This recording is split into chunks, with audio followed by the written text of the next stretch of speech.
Hello hello hello students, कैसे हैं आप। मैं हूं आपकी physics educator miss Nikita Jain from Unacademy Ahmedabad centre. तो आज हम स्टार्ट करेंगे चैप्टर ह्यूमन आई। आपने पढ़ा होगा human eye and colourful word. Human eye and colourful word को ना बच्चों हम दो पार्ट में पढ़ेंगे। कैसे? आज वाले लेक्चर में मैं ह्यूमन आई भी कवर करूंगी और कलरफुल वर्ड भी हम कवर करेंगे। ह्यूमन आई एक सिंगल पार्ट आप उसको उस अकॉर्डिंग पढ़िए और कलरफुल वर्ड को आप एक साथ पढ़िए, ठीक है। सबसे ज्यादा स्कोरिंग चैप्टर है हमारे पास human eye and colourful world. देखिए, आईज क्या है? आई क्या होती है? सेंस ऑर्गन है। क्या सेंस करता है? विजन, ठीक है। अभी इतना कलरफुल वर्ड है, इतनी अच्छी अच्छी चीजें हम देख रहे हैं बिकॉज ऑफ आईज। तो व्हाट इज आईज? आईज होती क्या है? आई है हमारे पास एक sense organ. The human I is one of the most sensitive sense organ of site which enable us to see the wonderful colorful word। जितना भी प्यारा कलरफुल वर्ड है वो हम देख सकते हैं बिकॉज ऑफ आईज।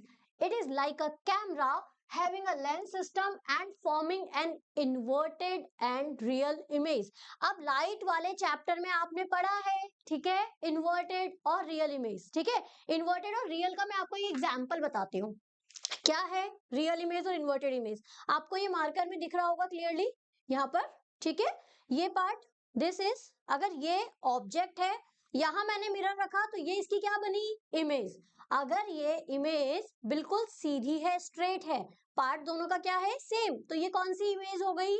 ये हो गई हमारे पास वर्चुअल, ठीक है, वर्चुअल एंड इरेक्ट। और ये क्या हो जाएगा आपका? इस तरीके से ये हो जाएगा इन्वर्टेड। तो अगर बाय द वे इरेक्ट है तो वो ऐसा होगा, इन्वर्टेड है तो ऐसा होगा, ठीक है। तो आपको पता है इन्वर्टेड मतलब अगर ऑब्जेक्ट ये है तो इमेज उसकी क्या हो जाएगी? Just opposite, just opposite. ये क्या हो गया? इन्वर्टेड, ठीक है। तो इरेक्ट और इन्वर्टेड आपने लाइट वाले चैप्टर में बहुत अच्छे से क्लियर किया है। इन केस अगर किसी बच्चे को कंफ्यूजन है कि इन्वर्टेड और रियल इमेज, वर्चुअल और इरेक्ट इमेज क्या है, क्या इसका डिफरेंस है, तो आप पुराने वाले वीडियोस देखिए।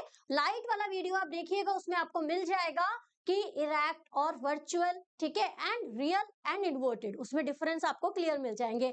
तो हम बात कर रहे हैं किसकी? आईज की। आईज क्या है? आई है एक सेंस ऑर्गन जिसके थ्रू हम देख सकते हैं इस कलरफुल वर्ड को। और इसमें camera, it is like a camera having a lens system and forming an inverted and real image on a light sensitive screen inside the eye, ठीक है। तो ये हमारी डेफिनेशन हो गई है, बेसिक सी डेफिनेशन ये हमारे पास हो गई है। और आपके सामने यहाँ पर एक डायग्राम है, ठीक है। ये डायग्राम किसका है? आईज का। अब आप बोलोगे मैम इतनी छोटू सी तो हमारी आईज है और उसमें इतने सारे पार्ट्स होते हैं। यस, आईज में ये सब पार्ट्स हैं, ठीक है। तो स्टार्ट करते हैं हम। हमारा फर्स्ट पार्ट होता है इसमें स्क्लेरा। क्या होता है? Sclera, cornea, iris, pupil, aqueous humour, crystalline lens, ciliary muscles, retina, optic nerve, vitreous humour. तो अभी ना आगे इसी लेक्चर में मैं आपके साथ एक एक पार्ट को ना डिस्क्राइब करूंगी कि किसका क्या काम है। भाई देखो, हमारे पूरे बॉडी पार्ट्स हैं, सबका अलग अलग काम है। आपको पता है हाथों से हम खाना खाते हैं, हाँ, खाना तो आप लोगों को सबसे पहले याद आएगा। तो आंखों से हम देखते हैं, कानों से हम सुनते हैं, तो आपको सब पता है। लेकिन इस आईज के भी बहुत सारे पार्ट्स हैं जिनका भी एक अलग अलग वर्क ऑलरेडी अलॉटेड है, ठीक है भाई। आपको आइरिस को ये काम करना है, प्यूपिल को ये काम करना है। तो स्टार्ट करते हैं हम। पहला अभी देखो यहाँ पे ये रही आईज, है ना। अब इस आईज के ये सारे पार्ट्स हैं जिसके बारे में मैं अभी आपसे बता रही थी। फर्स्ट स्टार्ट करते हैं हम स्क्लेरा। फर्स्ट पार्ट क्या है यहाँ पर? फर्स्ट पार्ट है यहाँ पर स्क्लेरा। अब ये जो स्क्लेरा होता है ना बच्चों, दिस वन इज स्क्लेरा। ये व्हाइट पार्ट यहाँ पे दिख रहा है आपको, ये जो व्हाइट पार्ट है, ये व्हाइट पार्ट स्क्लेरा होता है। और स्क्लेरा का मीनिंग क्या है? इसका डेफिनेशन क्या है? स्क्लेरा और sclerotic is the outer most covering of the eye. सबसे अगर आउटर मोस्ट कवरिंग जो है वो पार्ट क्या है आई का? वो है आपका स्क्लेरा। और ये क्या होता है? व्हाइट फाइब्रस टिश्यूज होते हैं बेसिकली। दिख रहा है आपको अपनी आईज में, ठीक है, सबको दिख रहा होगा अच्छे से। व्हाइट वाला जो पार्ट है ये क्या है आपका? ये है आपका स्क्लेरा। और choroid is a grey membrane attached to sclera. अब इस स्क्लेरा के साथ में ही क्या अटैच होता है? इसके साथ में ही अटैच होता है this choroid. Okay, now second part is cornea. अभी अभी आपने डायग्राम में देखा, चलिए मैं आपको वापस से बताती हूँ। Where is the cornea? देखिए आप डायग्राम में, ये रहा हमारा कॉर्निया। ओके, दिस वन, ये व्हाइट स्पॉट यहाँ पे दिख रहा है ना अभी आपको डायग्राम में, स्पेशली ये जो पार्ट है, ये पार्ट हमारा क्या है? कॉर्निया, है ना। अब ये कॉर्निया क्या होता है? कॉर्निया क्या है? The eye lens has a nearly spherical shape. सबकी स्फेरिकल शेप ही है, ठीक है। तो इसकी शेप कैसी होती है? स्फेरिकल शेप होती है। The eyeball has a diameter of about 1 inch. भैया इसको बिल्कुल सबसे पहले ना क्या कर लो, इसको हाईलाइट कर लो, इसको अंडरलाइन कर लो। ये एग्जाम में आता है, क्वेश्चन पूछा जाता है कि जो हमारी आईबॉल है, आईबॉल का साइज क्या है? तो आईबॉल का जो डायमीटर है वो कितना होता है? About 1 inch. और अगर आप ऑप्शन में सेंटीमीटर के अंदर अगर बाय द वे वैल्यू दे रखी है, इंच में नहीं दे रखी है, तो आंसर कितना आएगा? आंसर आएगा नियरली 2.3 सेंटीमीटर। ठीक है, तो ये क्या हो गया हमारा? ये हो गया आईबॉल का diameter. So the front portion is more sharply curved and it is covered by a thin transparent protective membranes. एक thin transparent protective membranes है, जिसे क्या कहा जाता है? उसे कहा जाता है कॉर्निया। क्या कहा जाता है? कॉर्निया। तो फर्स्ट हमने क्या पढ़ा था? स्क्लेरा। सेकंड हमने क्या पढ़ा है अभी? Cornea. Sclera outer most part है, व्हाइट फाइब्रस टिश्यू से बना होता है। What is cornea? कॉर्निया हमारे पास में है, जिसमें हम बात करेंगे कि मोस्ट शार्पली कर्व्ड होता है और थिन ट्रांसपेरेंट प्रोटेक्टिव मेम्ब्रेन्स है, जिसे क्या कहा जाता है? कॉर्निया कहा जाता है। और जो आईबॉल है हमारे पास, उसका डायामीटर, आईबॉल का डायामीटर अप्रॉक्स कितना होता है? Nearly 2.3 centimetre. क्लियर? दोनों पार्ट क्लियर हो गए। चलिए फटाफट से आते हैं हम नेक्स्ट पार्ट पे, आइरिस एंड प्यूपिल। इसको मैंने आपको बहुत जल्दी एक अच्छे से एग्जांपल से समझाती हूँ। मूवी देखने जाते हो आप? यस मैडम, जाते हैं मूवी देखने। अंधेरा है वहां पे बहुत ज्यादा, है ना।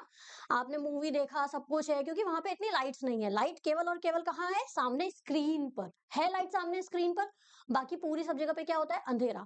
मूवी कंप्लीट हो गई, 3 आवर्स अप्रोक्स आप थिएटर में बैठे हो, आप आए बाहर, है ना। जैसे ही आते हो तो एकदम से हमारी आईज जो है वो प्रॉपरली ओपन नहीं होती हैं। और अगर बाय द वे दिन भी होता है तो भी हमें थोड़ा सा डार्क दिखाई देता है, ब्राइटनेस नहीं दिखाई देती है, बिकॉज ऑफ आइरिस एंड प्यूपिल। ये क्या करता है?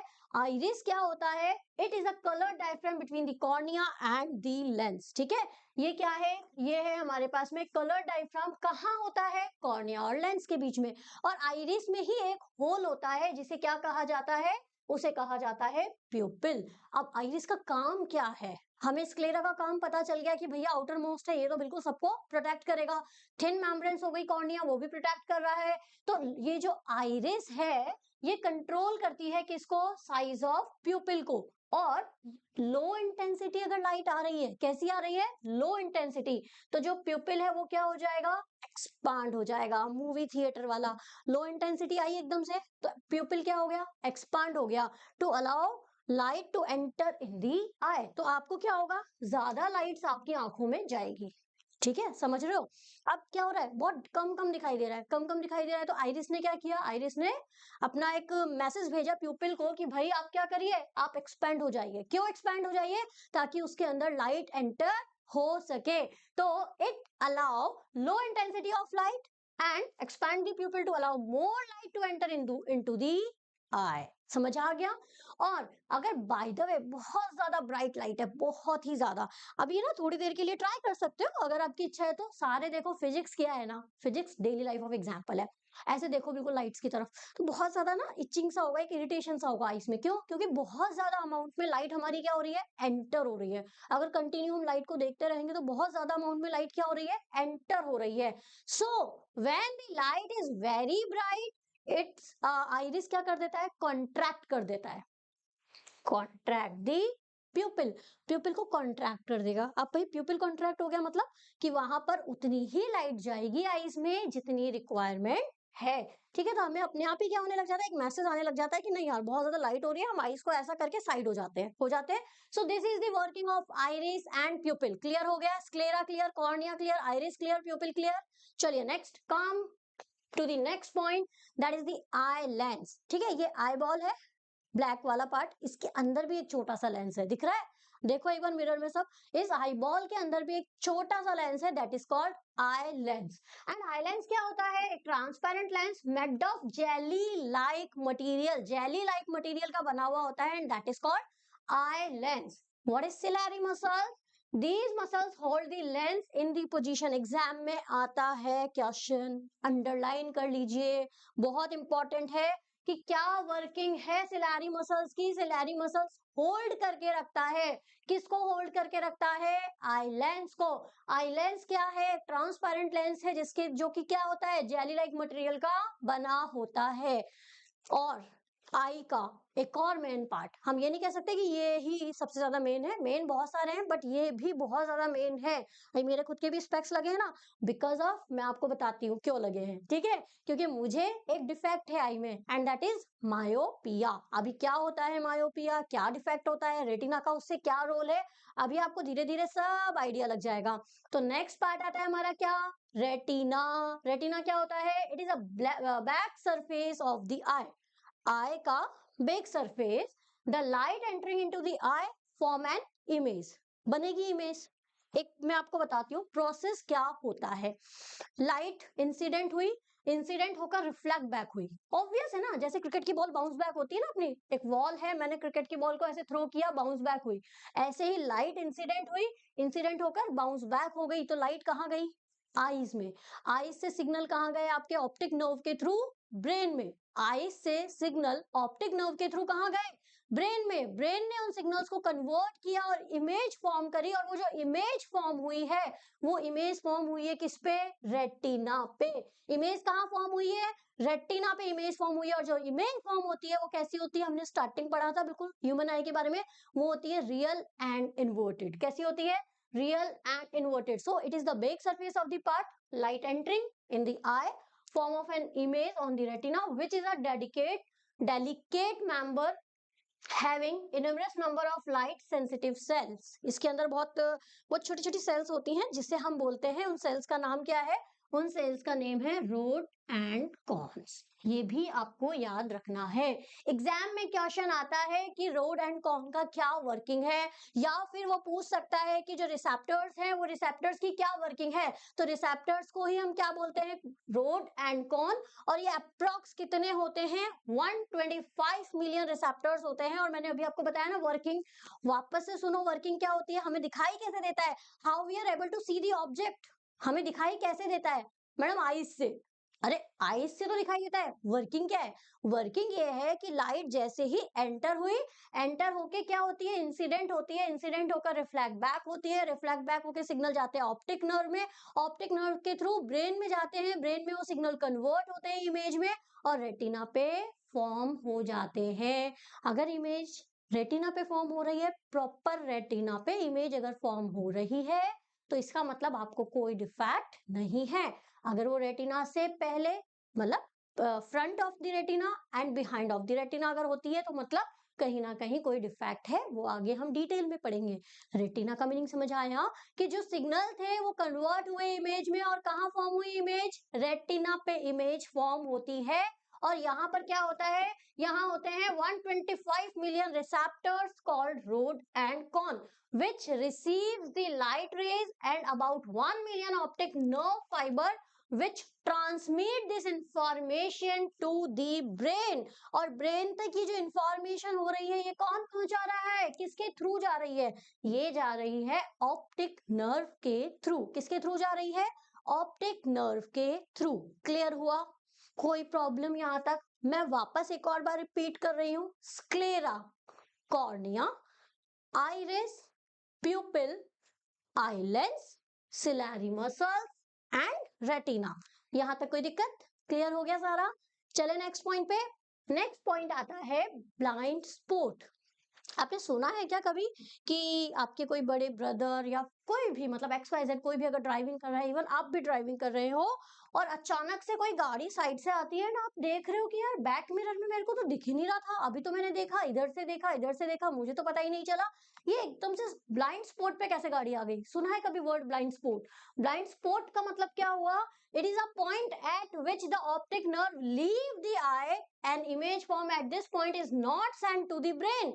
उसकी जो इंफॉर्मेशन है, उस पर्टिकुलर जो ऑब्जेक्ट आ रहा है उसकी जो इंफॉर्मेशन है वो ब्रेन तक नहीं पहुंची। क्यों नहीं पहुंची? उसके पीछे रीजन क्या है? क्योंकि optic nerve leave the eye कहाँ होता है?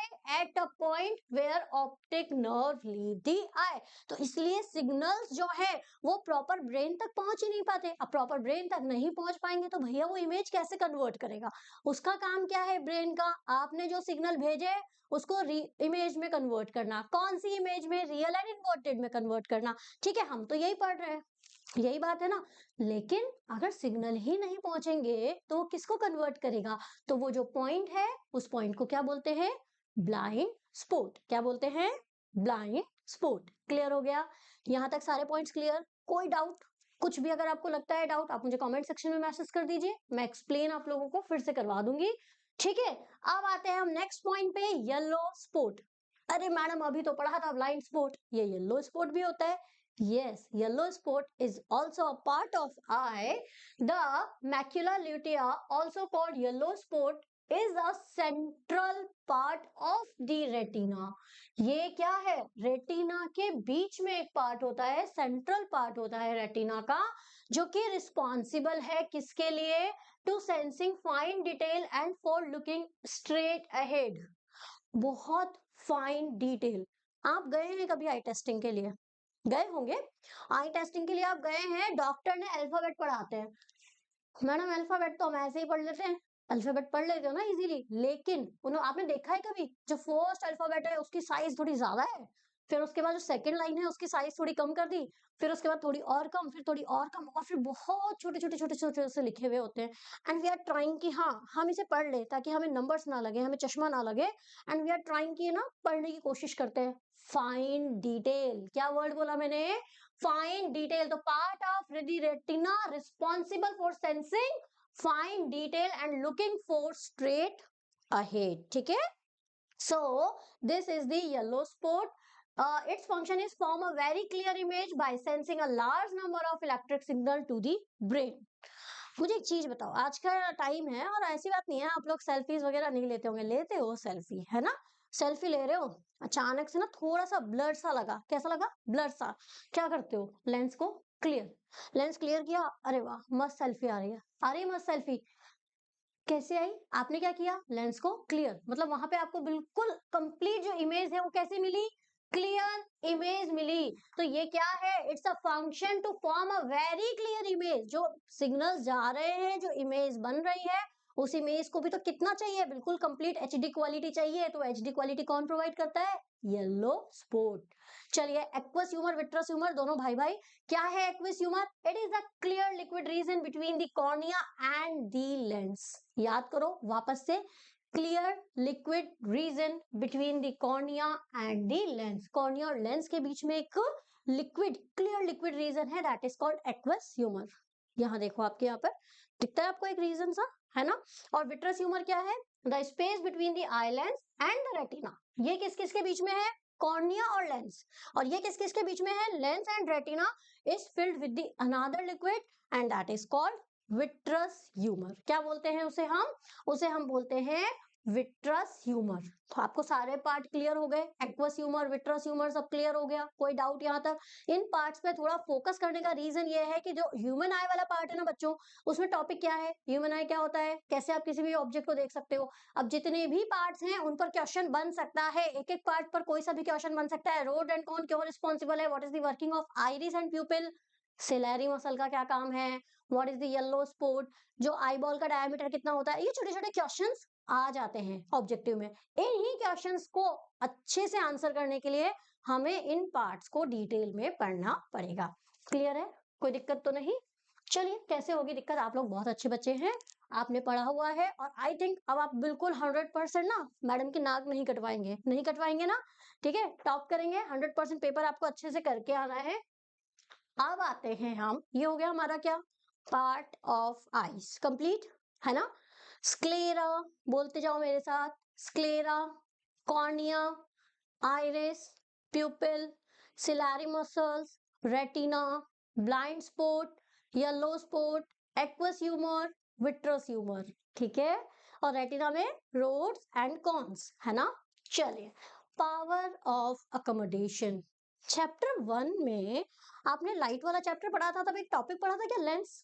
यस मैडम, लेंस पढ़ा था लेंस, सबने पढ़ा है लेंस।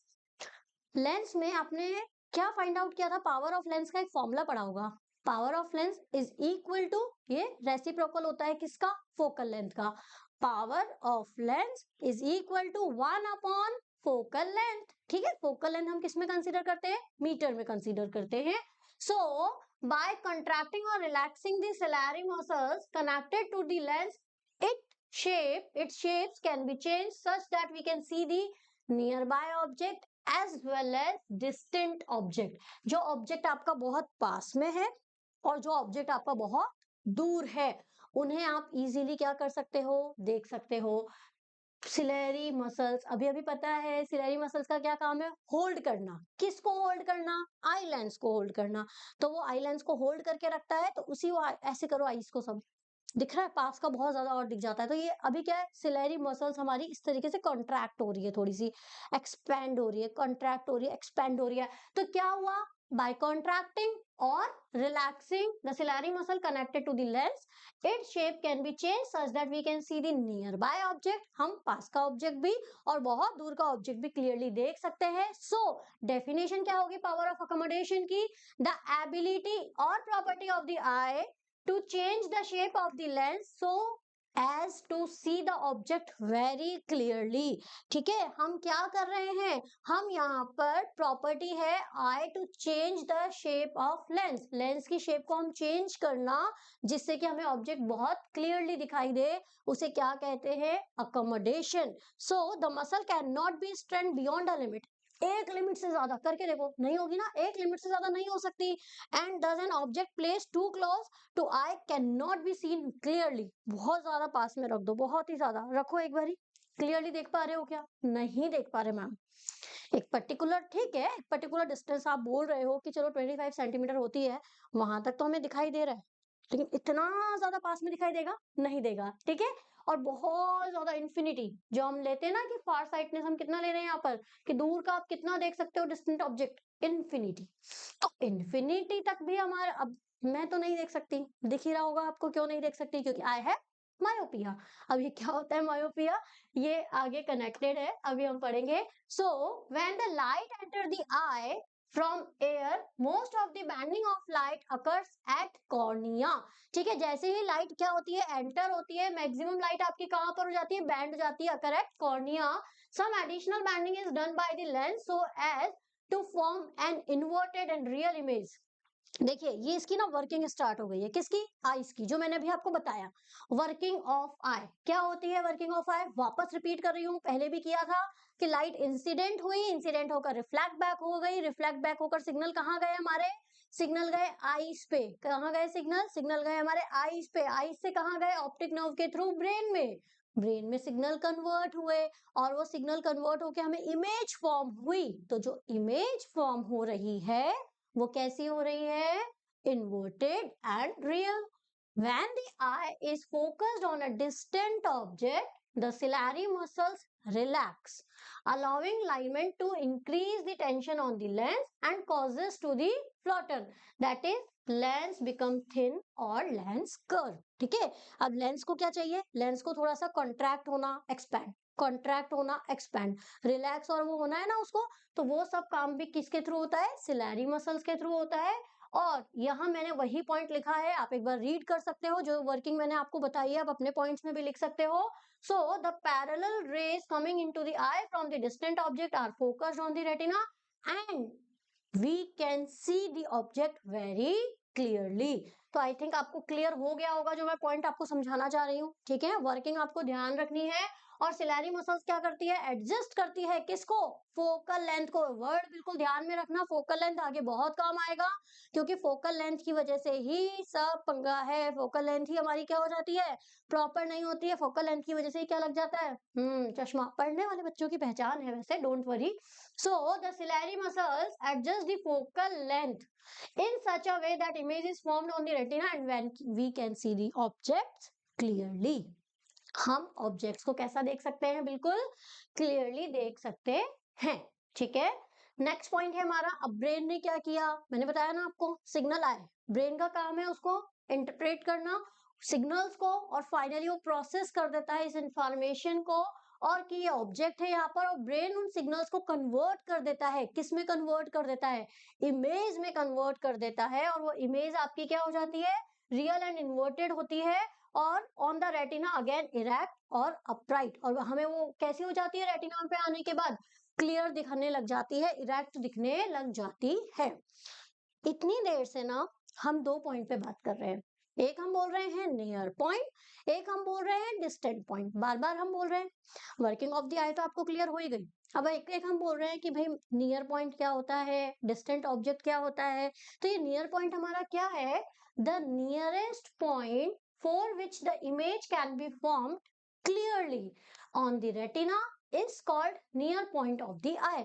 जितना नियरेस्ट आप देख सकते हो, nearest point for which the image can be formed clearly, near point पे जितनी इमेज आपकी क्लियर फॉर्म हो रही है वो उसका क्या हो गया, नियर पॉइंट। लीस्ट डिस्टेंस और डिस्टेंट विजन कितनी होती है, तो अगर हम बात करते हैं, अंडरलाइन कर लीजिए, हाईलाइट कर लीजिए, स्क्रीनशॉट लेना है ले लीजिए, minimum distant at which the object can be see clearly without strain is called इसकी लीस्ट डिस्टेंट, और डिस्टेंट विजन और clear vision, in other word the distance of the near point from the eye is called least distance, और वो least distance हमारी कितनी होती है, 25 centimetre.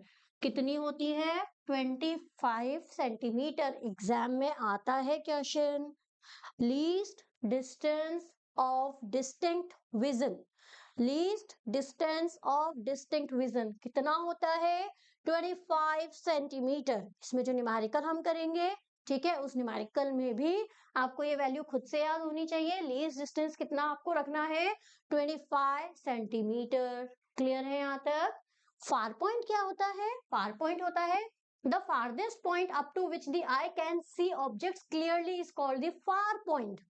Distant object मतलब कि हमारे पास में है, और नियर पास में, फार दूर में, नियर पास में, फार दूर में। नियर कितना है, नियर जो हमने डिस्टेंट विजन रखी है वो कितनी रखी है, 25 centimetre.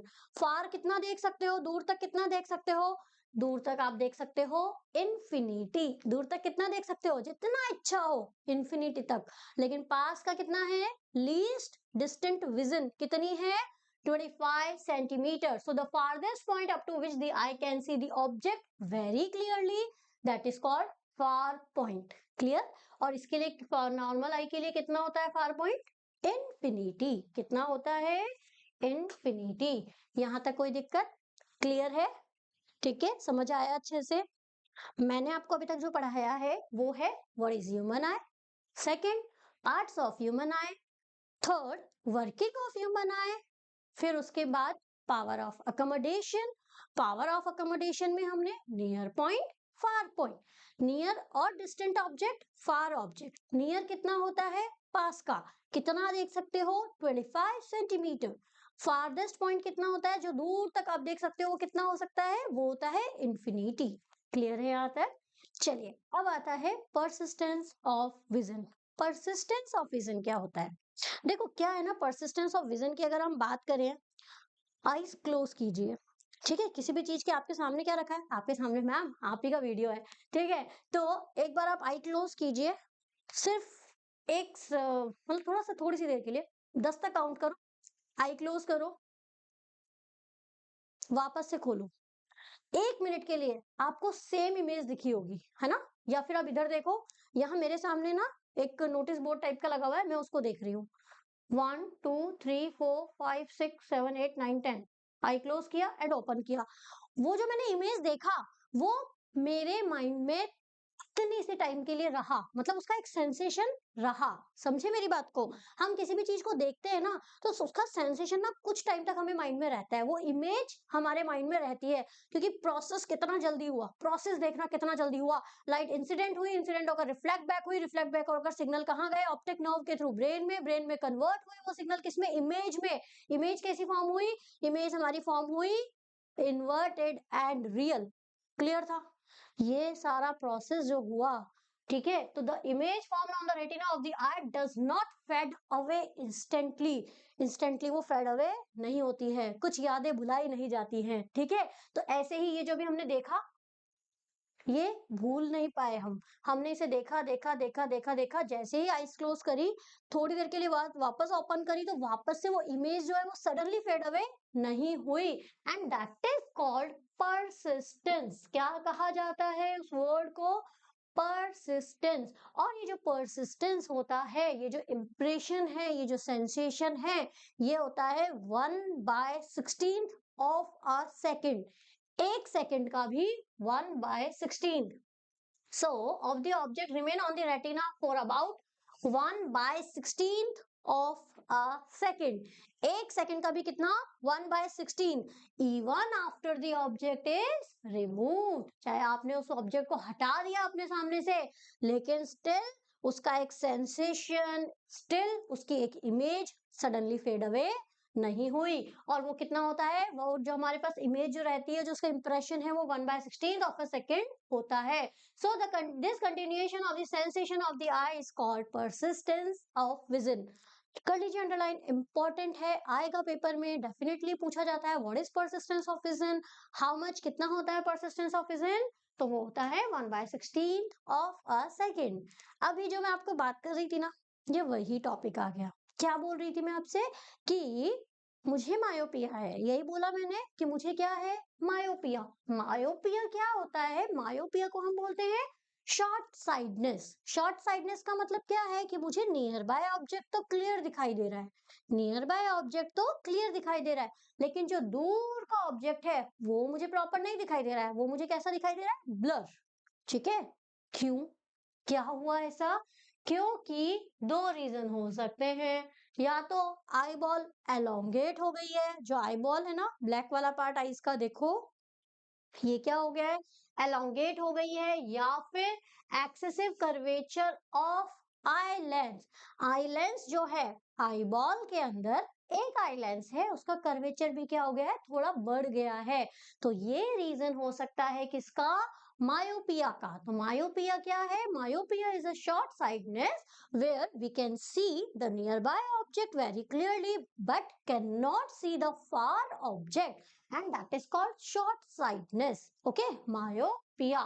Now this is the myopic eye. What is this? देखिए, लाइट इंसिडेंट हुई, लाइट इंसिडेंट होकर आपके यहाँ पर एंटर हो रही है, ठीक है, प्रोसेस हुआ पूरा, ये यहाँ पर आपको ये पॉइंट नजर आ रहा है, ठीक है, रेटिना पे मिलनी चाहिए थी ना। हमने तो यही बात की इतनी देर से, मैडम आप बार बार चिल्ला चिल्ला के एक ही चीज कह रहे हो कि लाइट इंसिडेंट हो रही है, ये हो रहा है, प्रॉपर सिग्नल जा रहे हैं, कन्वर्ट हो रहे हैं, इमेज फॉर्म हो रही है रेटिना पे, तो ये तो रेटिना से पहले ही हो गई, ये तो रेटिना से पहले ही हो गई है। तो ये है कौन सी आय, ये हो गई मायोपिक आय। लाइक अभी अभी जो मेरी आय है वो मायोपिक आय, इसके करेक्शन के लिए मैंने क्या लगा लिए हैं, लेंस। क्या लगा लिए हैं, लेंस। इसने क्या किया, ये जो इमेज फॉर्म हो रही थी बिफोर रेटिना, वो एग्जैक्टली अभी कहाँ फॉर्म हो गई, अब वो फॉर्म हो गई आपकी बिल्कुल कंप्लीट, कहाँ पर वो फॉर्म हो गई, करेक्शन, ये रहा करेक्शन वाला, ठीक है। तो ये इमेज कहाँ फॉर्म हो गई आपकी, रेटिना पे, और मुझे वो ऑब्जेक्ट बिल्कुल प्रॉपर क्लियरली दिखाई देने लगा, ठीक है। So this is the correction of a myopic eye, और इसके करेक्शन के लिए कौन सा लेंस यूज किया, this is the concave lens. कौन सा लेंस है ये, concave lens. I hope concave lens आपने पढ़ा है, कॉन्वेक्स लेंस भी पढ़ा है, लेंस पूरा पढ़ा होगा ना आपने, ठीक है, उसके इमेज फॉर्मेशंस भी पढ़े हैं।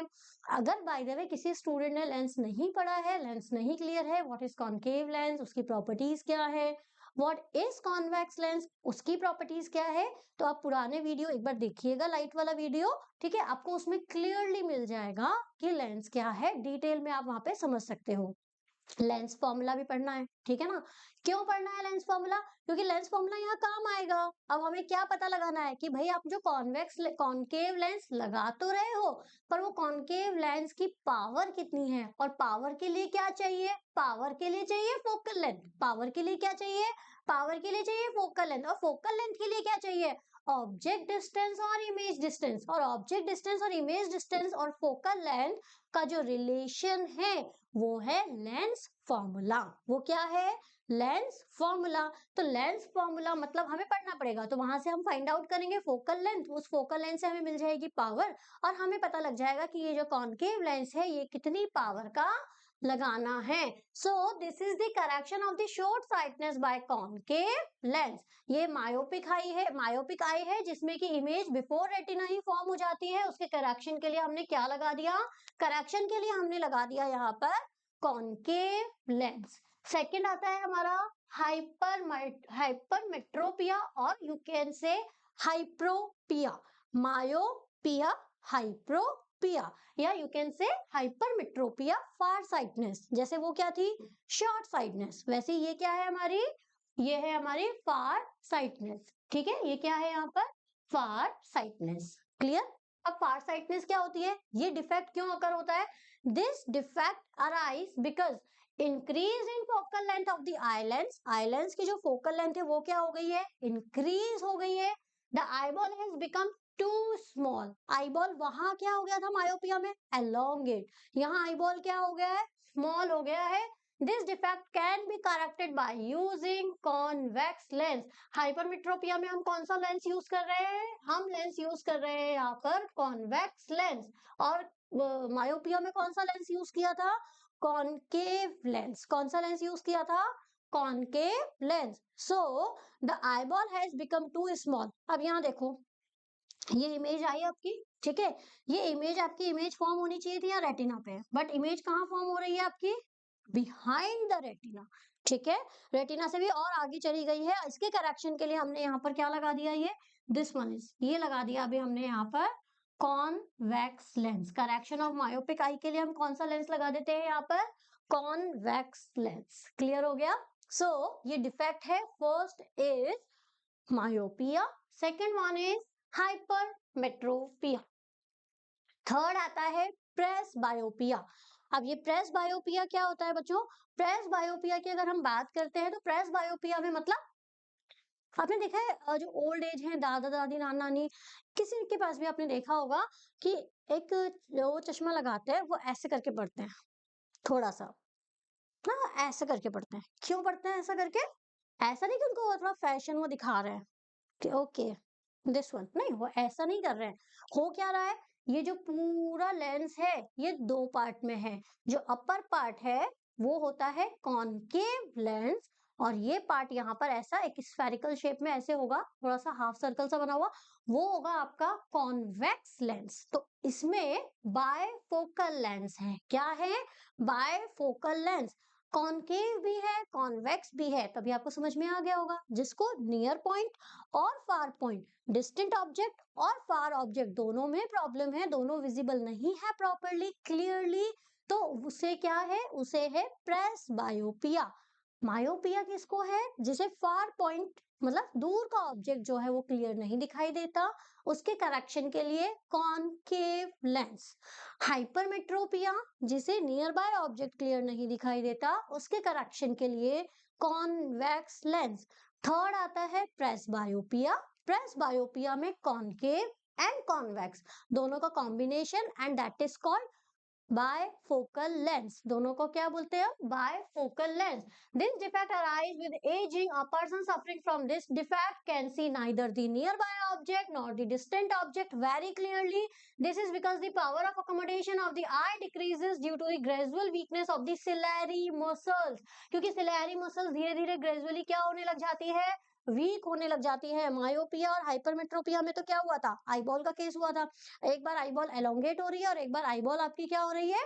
शॉर्ट हो रही है, स्मॉल हो रही है। लेकिन यहाँ किसका केस है? यहाँ केस है हमारे पास सिलेरी मसल्स का। तो सिलेरी मसल्स धीरे धीरे ग्रेजुअली क्या होती जा रही है, वीक होती जा रही है। और इसे करेक्ट करने के लिए हमें क्या करना पड़ता है, बायफोकल लेंस।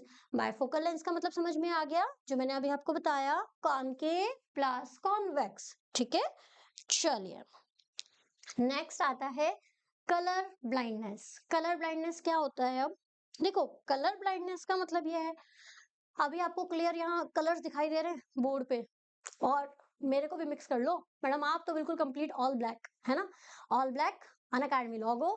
यहाँ क्या है, ब्लू कलर, ये कौन सा है, व्हाइट कलर, बिल्कुल प्रॉपर दिखाई दे रहा है। जरा इधर उधर देखो, थोड़ा सारे कलर दिखाई दे रहे हैं।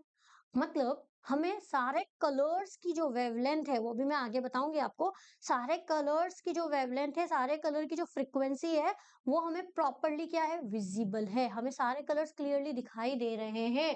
बट कुछ लोग होते हैं, some people do not possess some concepts that respond to the certain specific colour. तो अगर बाय द वे डायरेक्ट आपको समझ में आ गया होगा कि कलर ब्लाइंडनेस के लिए जो रीजन है, जो रिस्पॉन्सिबल है, वो कौन है, corn cells. Corn cells is responsible for color blindness. This is a genetic disorder called color blindness. The person who cannot distinguish between the certain color but can see well are called color blind.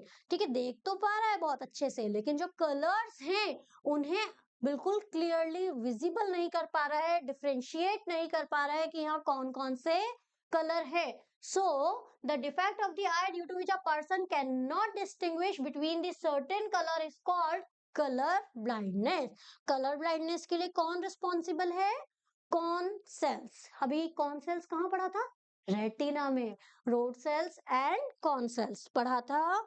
ठीक है, अभी एक और आता है हमारे पास defect, cataract. क्या आता है, कैटरैक्ट। कैटरैक्ट मोतियाबिंद, आई थिंक इसको हिंदी में बोलते हैं, और आपने सुना होगा कैटरैक्ट। कैटरैक्ट क्या होता है, ये जो व्हाइट लेयर है ना, ये व्हाइट मिल्की लेयर कहाँ आ जाती है, आईलेंस के ऊपर। कहाँ आ जाती है, आईलेंस के ऊपर एक व्हाइट मिल्की लेयर आ जाती है।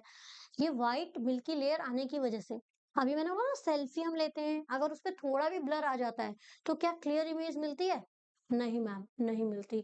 तो जब उस पे हमें क्लियर इमेज नहीं मिल रही है, तो अगर हमारी आई लेंस पर यहाँ पर अगर एक लेयर आ जाएगी तो क्या हमें ऑब्जेक्ट क्लियर दिखाई देगा, नो मैम। तो कैटरैक्ट क्या है, कैटरैक्ट ये व्हाइट मिल्की लेयर क्या हो जाती है, आई लेंस पर आ जाती है, और इस वजह से हमें ऑब्जेक्ट क्लियर दिखाई नहीं देता है, दैट इज दी कैटरैक्ट।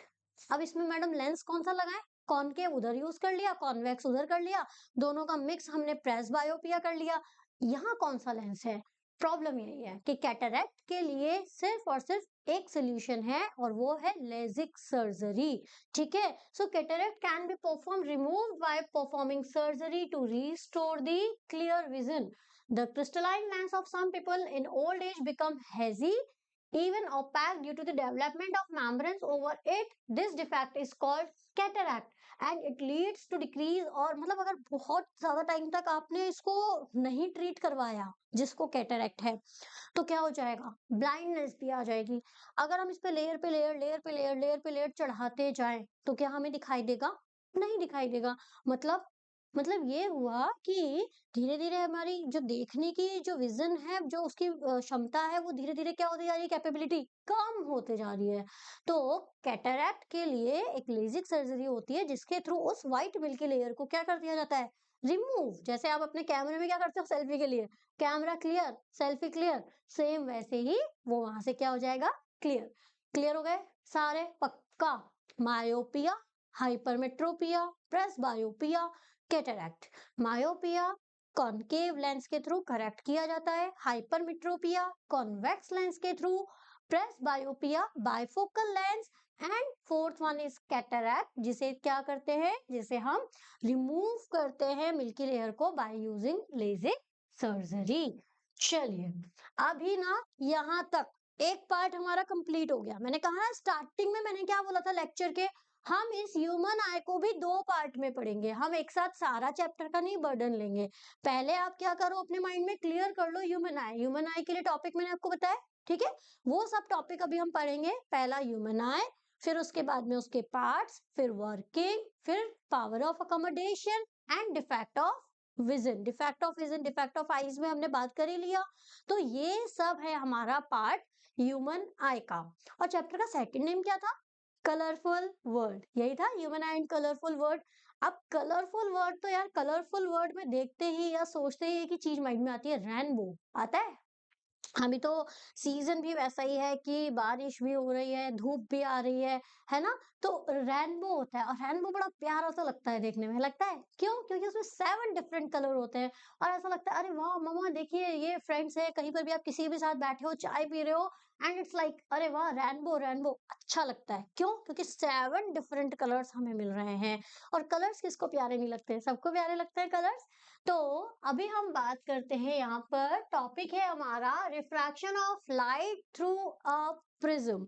ठीक है, प्रिज्म के लिए बच्चों हमने क्या करना है, एक ना ग्लास का आता है, ठीक है, ग्लास का एक पीस है, इस शेप में होता है, वो होता है प्रिज्म।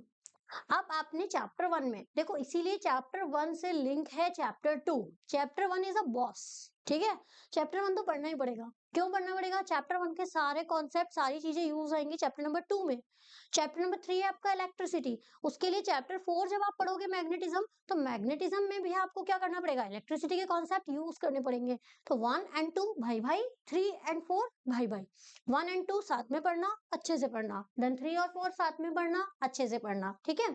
तो स्टार्ट करते हैं हम प्रिज्म का। यहाँ पर ये देखिए ग्लास स्लैब होती है, ग्लास शेप, मतलब बिल्कुल ट्राइंगल शेप में ग्लास पीस कटा हुआ है, लाइट इंसिडेंट हुई, इंसिडेंट होकर रिफ्रैक्ट, वर्ड पे ध्यान देना, रिफ्रैक्ट हुई, क्यों? क्योंकि एयर मीडियम है, एयर से कहाँ जा रही है लाइट? ग्लास में।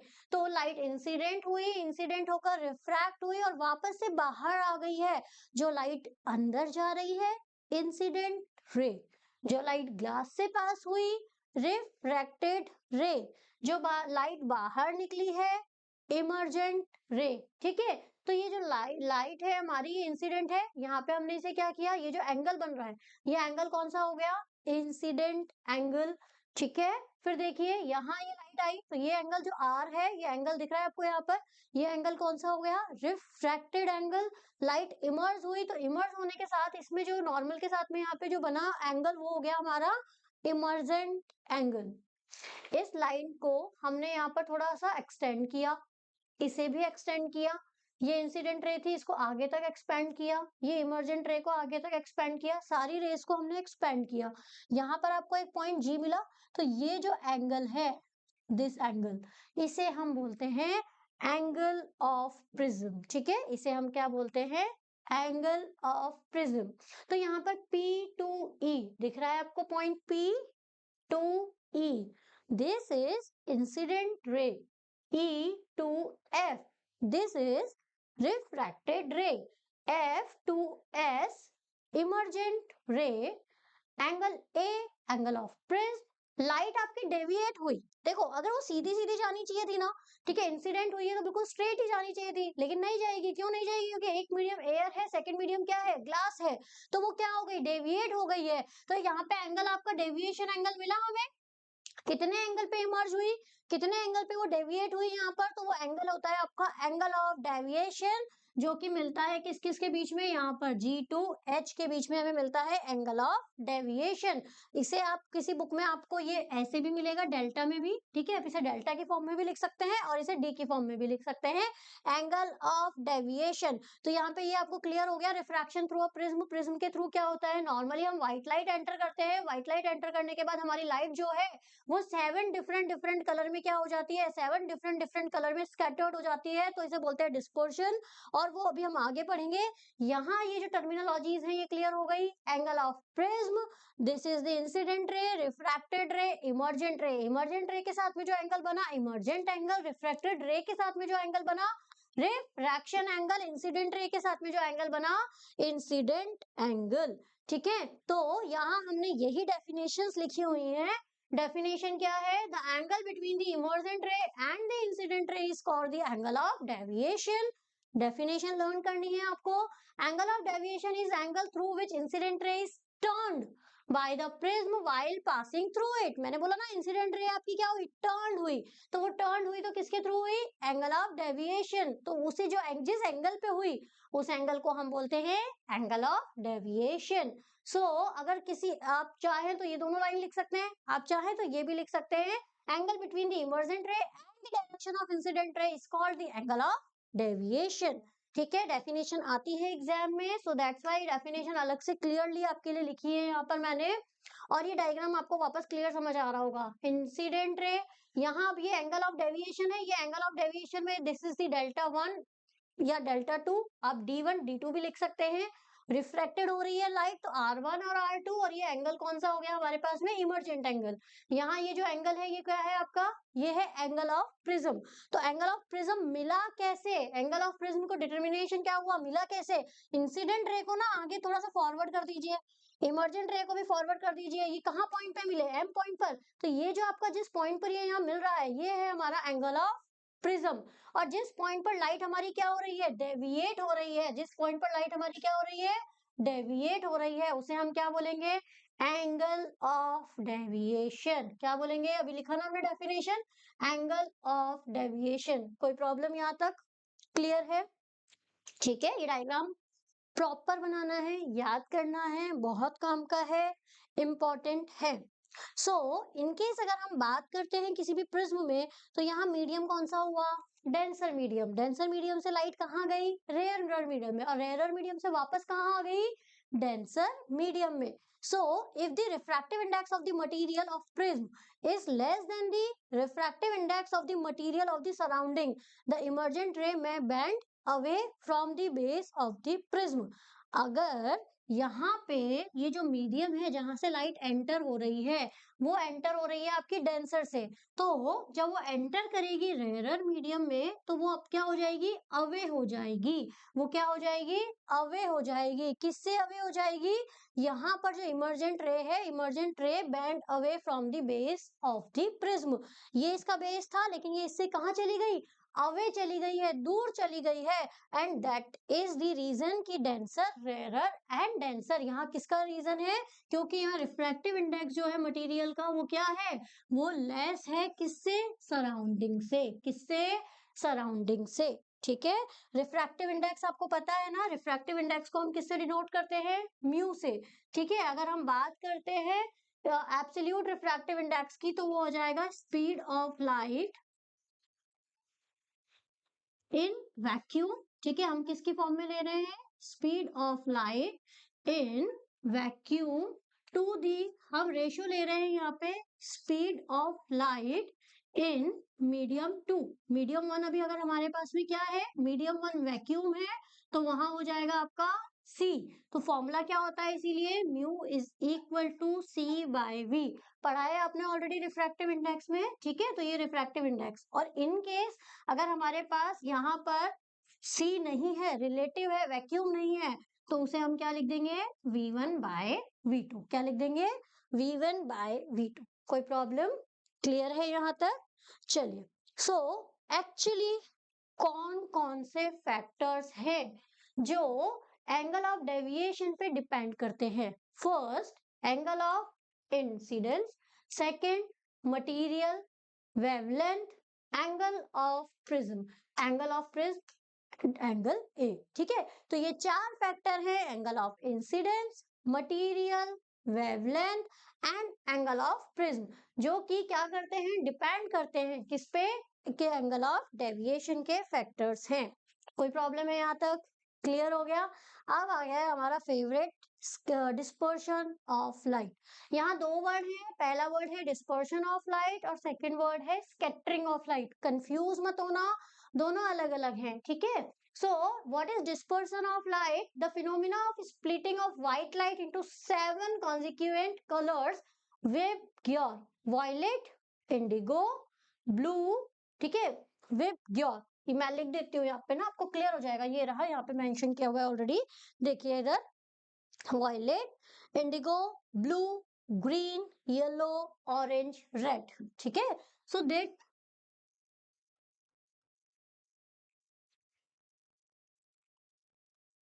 ये होते हैं, ठीक है, violet, indigo, blue, green, yellow, orange and red.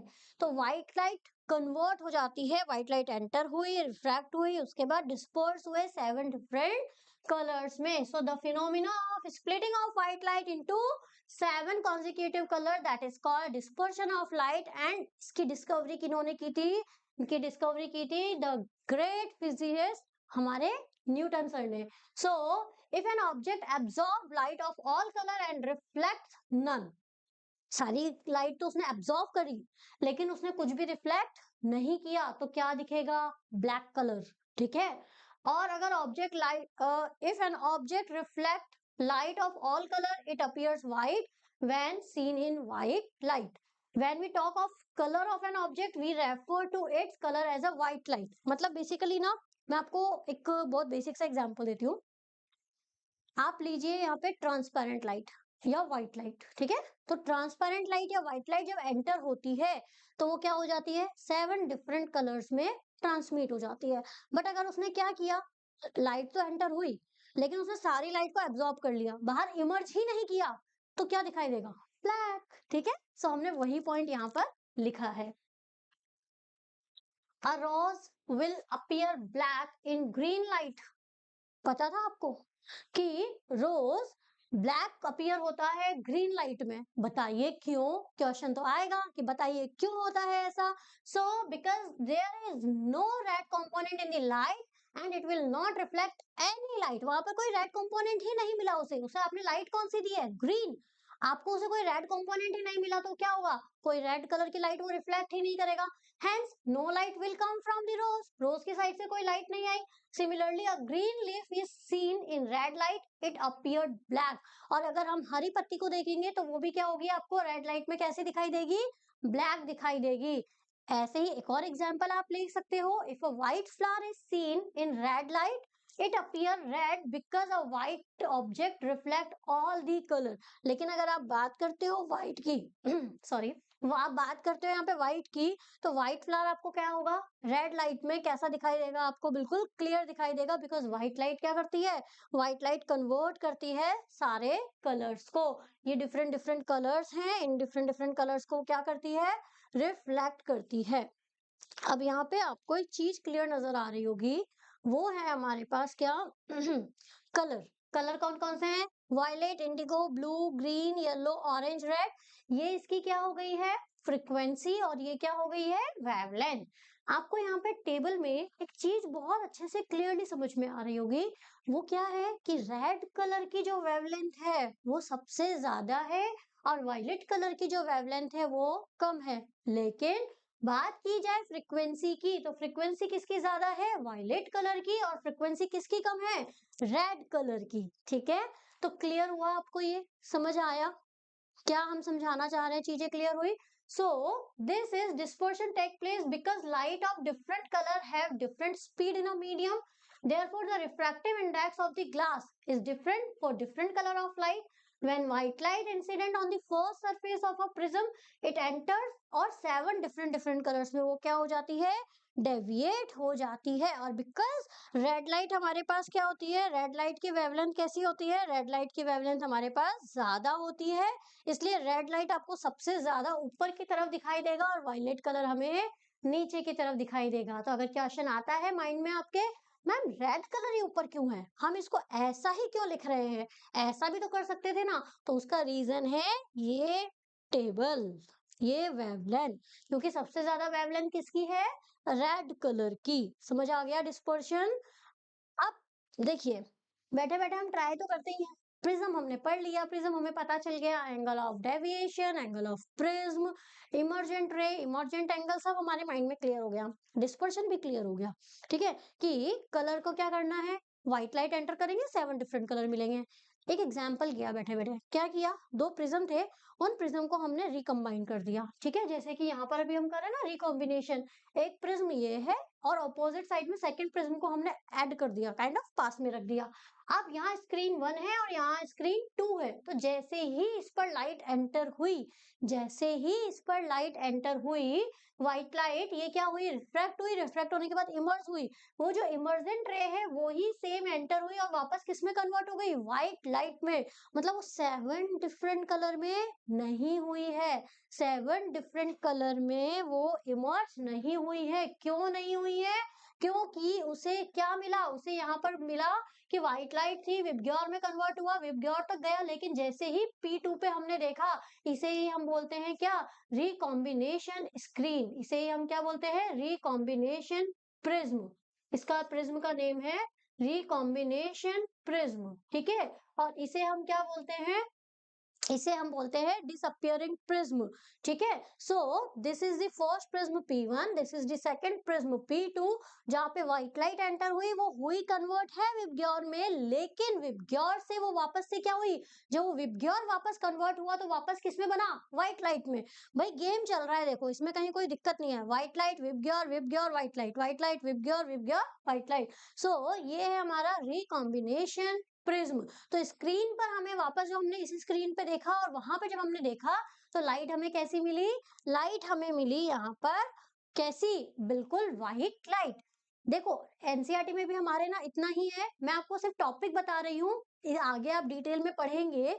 Total internal reflection, ठीक है, TIR, टोटल इंटरनल रिफ्लेक्शन, वो इसी से ही रिलेटेड है। लेकिन हमारे एनसीईआरटी में हमें केवल अभी कितना सा देखना है, हमें कितना सा पढ़ना है, जो अभी हमारे काम का है वो यही है, रिकॉम्बिनेशन ऑफ द स्पेक्ट्रम। रिकॉम्बाइन जब हमने किया, व्हाइट लाइट एंटर हुई, वो विबग्योर में कन्वर्ट हुई, वो विबग्योर वापस से एंटर हुआ, लेकिन वो वापस बाहर जो स्क्रीन पर लाइट मिली, वो कैसी मिली हमें, व्हाइट लाइट मिली। कैसी लाइट मिली हमें, व्हाइट लाइट। सो ये हमारा टॉपिक था, क्या टॉपिक था अभी हमारा, यहाँ हमारा ये टॉपिक था रिकॉम्बिनेशन ऑफ द स्पेक्ट्रम। मैंने अभी आपको बोला ना, spectrum is a different word and dispersion is a different word. Dispersion क्या होता है, एक व्हाइट लाइट का 7 डिफरेंट कलर्स में ट्रांसमिट होना, बट स्पेक्ट्रम क्या हुआ, स्पेक्ट्रम ये हुआ कि आप एक साथ बहुत सारे रिकम्बाइन कर रहे हैं prism and then you are creating something, ठीक है। और वो क्या समथिंग है हमारा, वो है हमारा रेनबो। रेनबो का क्या सीन है भाई, देखो, when the sun shine upon falling raindrop and observe, मैं आपको समझाती हूँ। अब आप बोलोगे मैम रेनबो बन रहा है, अभी हम प्रिज्म की बात कर रहे हैं, ऊपर कहाँ आसमान में बारिश में, और इसमें प्रिज्म कहाँ से आ गया। आपने वो तो देखा होगा, वाटर ड्रॉपलेट, वाटर ड्रॉपलेट जो है वो एक्ट कर रही है like a prism, water droplet act करती है लाइक अ प्रिज्म। तो जैसे ही उस पर व्हाइट लाइट गिरी, उसने कन्वर्ट किया 7 डिफरेंट कलर्स में, और ऐसे ही वो प्रोसेस आगे से आगे, आगे से आगे, आगे से आगे बढ़ाता गया, white VIBGYOR, white VIBGYOR, VIBGYOR white, white VIBGYOR, VIBGYOR white. और वो क्या हुआ, वो फॉर्म हुआ पूरा एक सर्कल टाइप का, ऐसे हाफ सा सर्कल वो कन्वर्ट हुआ, और वो क्या बना रहा है, रेनबो बना रहा है। तो जैसे ही उस पे सनलाइट गिरती है, वाटर ड्रॉपलेट पे जैसे ही सनलाइट गिरती है, water droplet act like a prism, जो वाटर ड्रॉपलेट है, वो ड्रॉपलेट है, वो एक्ट करती है लाइक अ प्रिज्म। और वो कौन सा प्रोसेस फॉलो करती है, recombination of the spectrum. So when the sunshine upon the falling raindrop and observe with his back toward the sun, she concentric arc, इस शेप में, ठीक है, of spectral colours hanging in the sky. So ये इसका formation है। Formation मैंने अभी आपको बताया कि क्या होता है फॉर्मेशन, वापस से सुनिएगा कि यहाँ पर वाटर ड्रॉपलेट है, water droplet act like a prism, जैसे ही इस पर सनलाइट गिरती है, जैसे ही इस पर सनलाइट गिर रही है, व्हाइट लाइट गिर रही है, ये क्या होता है, 7 डिफरेंट कलर विबग्योर में कन्वर्ट होता है, और अगेन इसके पास कौन है, एक और वाटर ड्रॉपलेट है जो कि एक्ट करती है रिकॉम्बिनेशन ऑफ प्रिज्म को, और इस तरीके से वाइट वो क्या होता है, आपका पूरा एक आर्क शेप में ये बन जाता है, और हमें क्या दिखाई देता है, एक प्यारा सा सुंदर सा रेनबो, जो कि 7 डिफरेंट कलर्स में होता है। So the rainbow is the nature most spectral display of the spectrum of white light.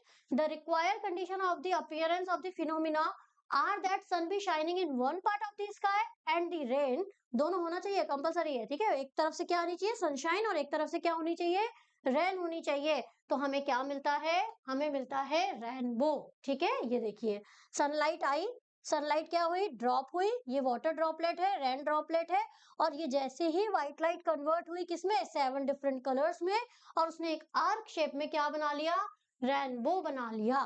Clear है? सो प्रिज्म, ठीक है, रिफ्रैक्शन थ्रू अ प्रिज्म एक टॉपिक हो गया। डेविएशन ऑफ लाइट, जो भी हमने, सॉरी, डिस्पर्शन ऑफ लाइट एक टॉपिक हो गया। स्पेक्ट्रम या रिकॉम्बिनेशन ऑफ प्रिज्म एक टॉपिक हो गया। फॉर्मेशन ऑफ रेनबो ये भी एक टॉपिक हो गया।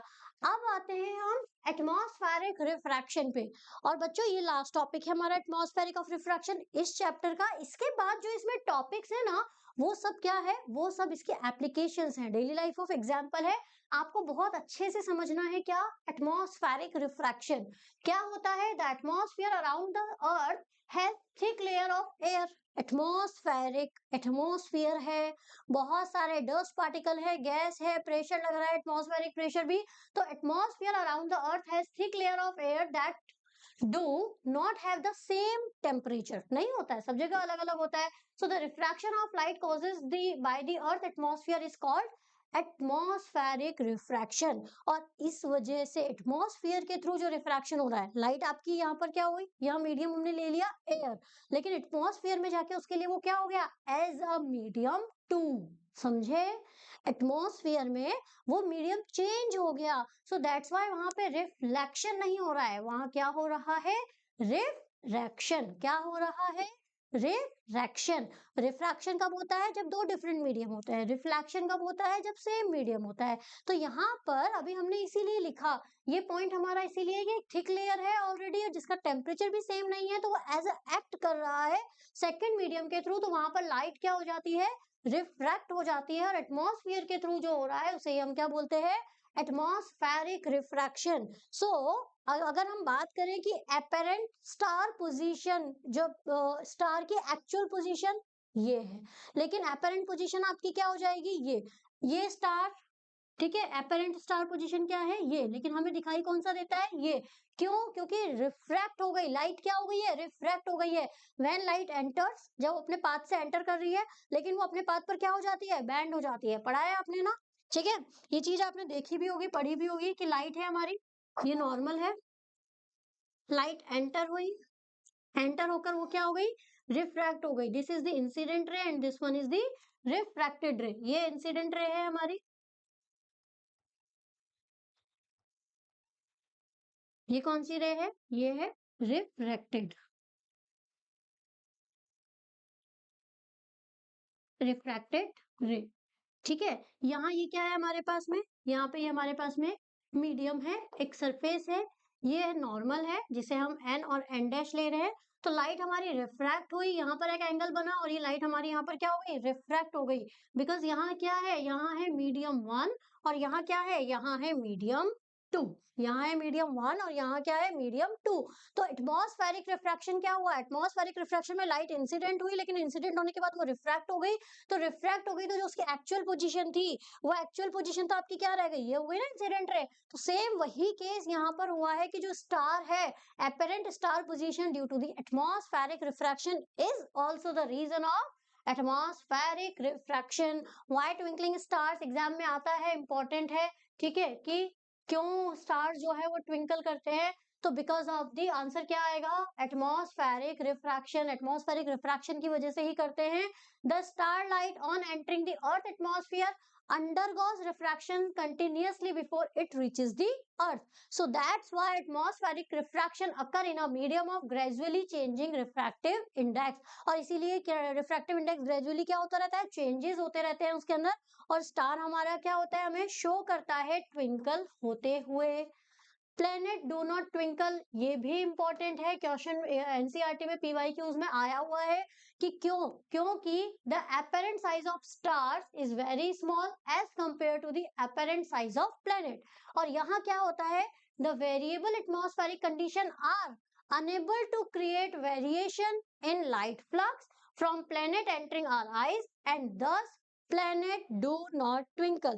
तो ये सब क्या है, ये जितने भी हैं ट्विंकलिंग ऑफ स्टार, स्टार का जो अपेरेंट वो है हमें, ठीक है, कि स्टार हमें क्यों दिखाई देता है जब एक्चुअल इसका पोजीशन ये है लेकिन उसकी अपेरेंट पोजीशन ये है और हमें दिखाई यहाँ दे रहा है। प्लेनेट जो है वो ट्विंकल नहीं कर रहे हैं लेकिन स्टार ट्विंकल कर रहे हैं। इनका सबका जो आंसर है, इनका सबका जो रीजन है वो है एटमॉस्फेरिक रिफ्रैक्शन। क्लियर हो गया आपको? Advance sunrise and sun delayed sunset. भाई सनराइज तो जल्दी हो रहा है लेकिन सनसेट क्या हो रहा है, डिले। तो यही सेम यहाँ पे आप डायग्राम में देख सकते हो। पर्सन अभी आप कहाँ पर हो, अर्थ की सरफेस पे। आप कहाँ से ऑब्जर्व कर रहे हो, यहाँ से ऑब्जर्व कर रहे हो। So according to you origin क्या है आपके लिए, दिस वन इज। बट अब लाइट जैसे ही एंटर हुई, तो लाइट एंटर हुई, लाइट इंसिडेंट हुई, लेकिन वो अपने पाथ से क्या हो गई, बैंड हो गई। लाइट अपने पाथ से क्या हो गई, बैंड हो गई। सो इस वजह से जो अपेरेंट पोजीशन है सन की, वो हमें क्या हो जाती है, चेंज हो जाती है। एंड दैट्स व्हाई हमें क्या होता है, क्या शो होता है, एडवांस सनराइज शो होता है और डिलेड सनसेट शो होता है। तो इसका रीजन भी क्या है, atmospheric refraction. Scattering of light क्या होती है, अब देखिए लाइट का स्कैटर्ड होना है ना, the interplay of light with object around us give rise to several spectacular phenomena in nature। बहुत डिफरेंट डिफरेंट फिनोमिना है नेचर में, है ना। बताओ, मतलब स्टार्स हैं, प्लेनेट हैं, सनराइज हो रहा है, सनसेट हो रहा है, कितनी अच्छी अच्छी चीजें हमें देखने को मिलती हैं। तो ये सब क्या है, ये सब एक नेचर है, नेचर का दिया हुआ तोहफा है हमारे लिए। सो या आपने देखा ना कितने सारे बर्ड्स, डिफरेंट डिफरेंट कलर के बर्ड्स होते हैं, प्लांट्स डिफरेंट डिफरेंट कलर के होते हैं, और फ्लावर्स डिफरेंट डिफरेंट कलर्स के होते हैं। शेडिंग होती है, जो हम पेंटिंग या आर्ट करते हैं ना, वो तो हम खुद से करते हैं, बट नेचर एक्चुअली एग्जिस्ट करता है ये सब चीजें। So the interplay of light why with object around us give rise to several spectacular phenomena in nature. The blue colour of the sky, color of the water in deep sea, the redding of the sun at sunrise and the sunset are some of the wonderful phenomena। ये सब भी क्या हैं, ये सब भी इसी के रीजंस हैं, एग्जाम्पल्स हैं, ठीक है। तो इसी के साथ अभी हम पढ़ते हैं टिंडल इफेक्ट। ये जो लिखा है इसको मैं आपको एक एग्जाम्पल के थ्रू समझाती हूँ। आपने सबने वो देखी है, अगरबत्ती ले लो आप तो, ठीक है, जो अपने पास में आती है ना, स्टिक्स आती है, इंटेंस जो आती है, इंसेंस स्टिक्स आती हैं, अगरबत्ती वो ले लो, जलाओ, जलाया, बुझा दो, धुआं होना चाहिए, हो गया धुआं, और लाइट बंद कर दो रूम की। तो मैडम क्या दिखाई देगा, बस वो लाइट ही दिखाई देगी थोड़ी सी, कोई बात नहीं, कर दो, फ्रेगनेंस तो आ ही रही है ना, पता तो चल रहा है कहाँ है। अब ना उस पे डालो व्हाइट लेजर लाइट। क्या डालो, लेजर लाइट, किस पे, धुएं पे, वो जो आपको दिख रहा है ना, स्मोक सा दिख रहा है, उस पे डालो आप क्या, लेजर लाइट। तो आपको छोटे छोटे पार्टिकल्स ना ऐसे चलते हुए दिखाई देंगे, ऐसे बिल्कुल बारीक बारीक बारीक दिख रहे हैं।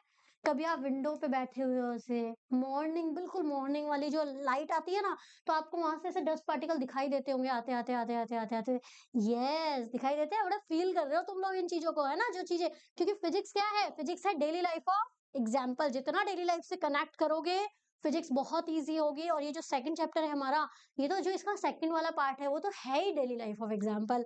ट्विंकल क्यों स्टार कर रहे हैं, सनसेट सनराइज क्यों हो रहा है, प्लेनेट क्यों नहीं ट्विंकल करते हैं, ठीक है। तो ये सब वैसे भी क्या है, डेली लाइफ ऑफ एग्जाम्पल है।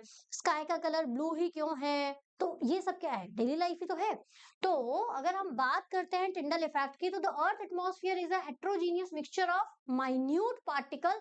और ये माइन्यूट पार्टिकल हमें कब विजिबल होते हैं, जैसे ही इन पर कोई लाइट फॉल होती है। These particle include smoke, tiny water droplet, ठीक है, suspended particle of the dust and molecule of air.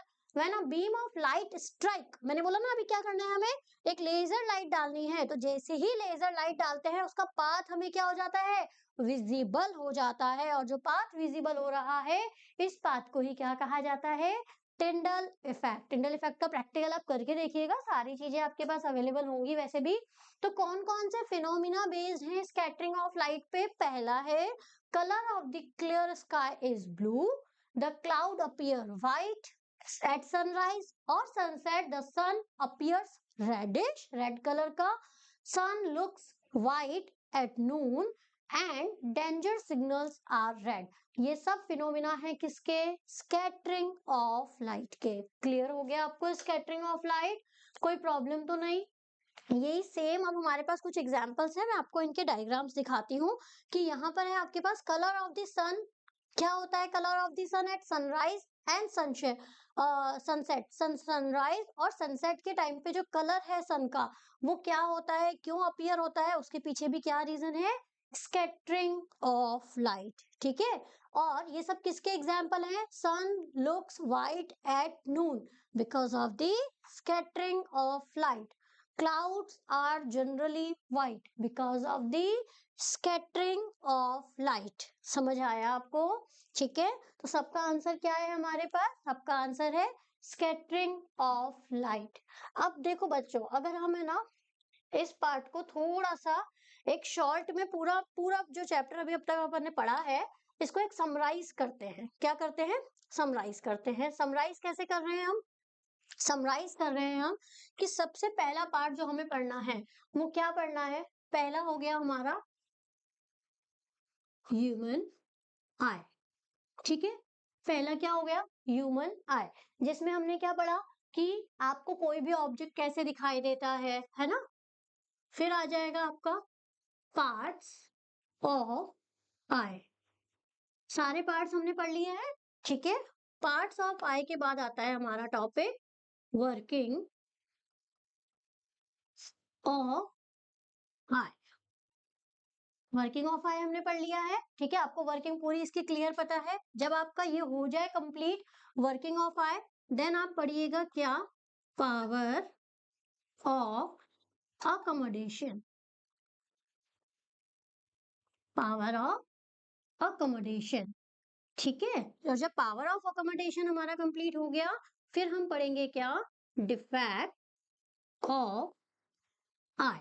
आई के डिफेक्ट पढ़े हैं हमने, मायोपिया, हाइपरमेट्रोपिया, प्रेसबायोपिया। ठीक है, और कैटरैक्ट। तो ये सब हमारा क्या हो गया? ये सब हमारा हो गया पार्ट्स ऑफ आई। ह्यूमन आई का पार्ट है जो भी हम पढ़ेंगे और हम ऑलरेडी पढ़ भी चुके हैं। तो अब आपको एक एक टॉपिक चेकलिस्ट बनाते जाना है इस तरीके से। Human eye done, parts of eye done, working of eye done, power of accommodation yes done, and defect of eye. यहाँ तक यस मैम हमारा कंप्लीट हो गया। देन आप इस पे क्या करते जाइए? चेकलिस्ट बनाते जाइए। ठीक है, जब आपका ये कंप्लीट हो जाए देन आप आ जाइए किस पे? सेकंड वाले पे। तो वहां हमने क्या पढ़ा? वहां हमने पढ़ा प्रिज्म। पढ़ा प्रिज्म। ठीक है, और क्या था वहां पे उसके अलावा? प्रिज्म के अलावा सबसे पहले हमारा क्या आ गया? रिफ्रैक्शन थ्रू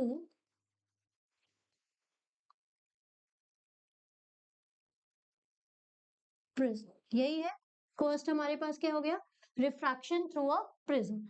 जब आप ये पढ़ लेंगे देन आप पढ़ेंगे क्या? Dispersion of light. ठीक है, जब डिस्पर्शन कंप्लीट हो जाएगा देन आप चेकलिस्ट लगाएं स्कैटरिंग ऑफ लाइट। ठीक है, जब स्कैटरिंग ऑफ लाइट आपका कंप्लीट हो जाए देन टिंडल इफेक्ट और कुछ डेली लाइफ ऑफ एग्जाम्पल्स। तो यहाँ पर रिफ्रैक्शन थ्रू प्रिज्म में angle of deviation, angle of prism ये सब आ गया। डिस्पर्शन ऑफ लाइट में हमने विबग्योर ये सब पढ़ लिया। स्कैटरिंग ऑफ लाइट में हमने सारी एप्लीकेशंस पढ़ ली, सारे डेली लाइफ ऑफ एग्जाम्पल पढ़ लिए, और टिंडल इफेक्ट में भी हमने सारे डेली लाइफ ऑफ एग्जाम्पल्स पढ़ लिए हैं। ठीक है, तो यहाँ पर ये जो पार्ट है हमारा ये किसका हो गया? बेसिकली अगर हम बात करें तो ये सब हो गया हमारा एटमॉस्फेरिक रिफ्रैक्शन। ये सब किसका पार्ट हो गया हमारा? Atmospheric refraction. क्लियर है? ठीक है, तो ये पार्ट आप चेकलिस्ट करते जाइएगा। आई होप आपको बड़ा मजा आया होगा लेक्चर्स में। अच्छे से आप वापस से पूरा एक एक पॉइंट क्लियर कीजिए, चेकलिस्ट बनाते जाइए कि यस हमारा ह्यूमन आई का पूरा थ्योरी कंप्लीट है। उसके बाद फिर हम करेंगे सारे न्यूमेरिकल्स। तब तक के लिए see you, take care, bye bye.